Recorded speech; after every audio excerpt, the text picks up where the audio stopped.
The way I understand it is that Ethan was like, "Hey, we're here selling comic books, Comicsgate." Vito's going to give the summation of what went wrong with Doug TenNapel. And I think they're friends with Doug TenNapel too. It's So great. And then Doug TenNapel was going, "Yeah, except for all the F slurs and the whatever else." And he went, "Well, that's going to be hard to sell comic books if you're like, look, we don't like gay stuff, but like, being a little aggressive about it, I guess."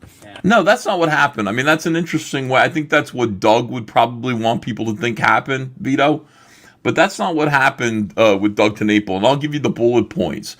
Doug TenNapel hit me up in private, and he said, I've been canceled all over the place. I just lost my gig at Scholastic Books. I had 2 books at Scholastic that were going to net my family $26,000, and it's gone. The money is gone because of that. And I we're in dire straits, and I need your help. I'm watching Comicsgate. I want in. Can you help me fund a comic? And I said, sure, come up with something new. People know who you are. I can sell you based on Earthworm Jim.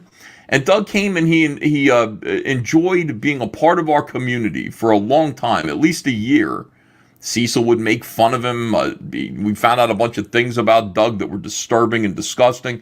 Made him a unique character in our clan, in our little group there.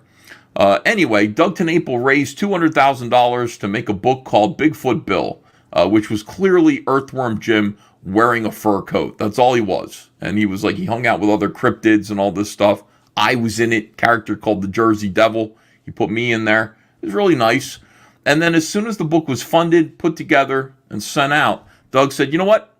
Even though I said I was Comicsgate to the bone and a part of your community and, I took from your community, I can't use it anymore because I just got the rights back to Earthworm Jim to make a graphic novel. And they said that I'm not allowed to hang out with people who are controversial. And Comicsgate's controversial. And I said, we're controversial. Doug, you got canceled because you're all over the internet talking about how, like, trans people aren't real and all this stuff. You're calling, like, trans women men, like, and all this. It's fine. But, like, how are we more controversial than you? Like, you're one of the most controversial people. We brought you in, and you're controversial, not the other way around.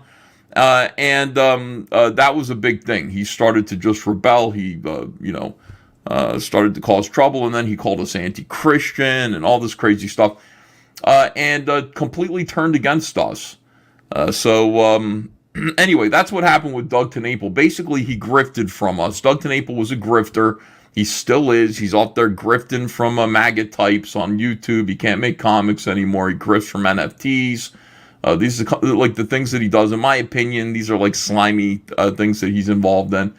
He still is angry at Comicsgate. And I think the people who are angry at Comicsgate, who took from Comicsgate, are angry because they have guilty consciences.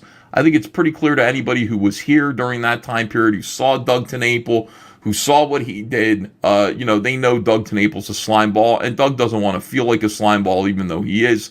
So he made up this whole big thing about, I'm a Christian and my Christian values and all this bullshit. Anyway, yeah, Dirtworm Doug, that's who he is. That's basically what happened in a nutshell.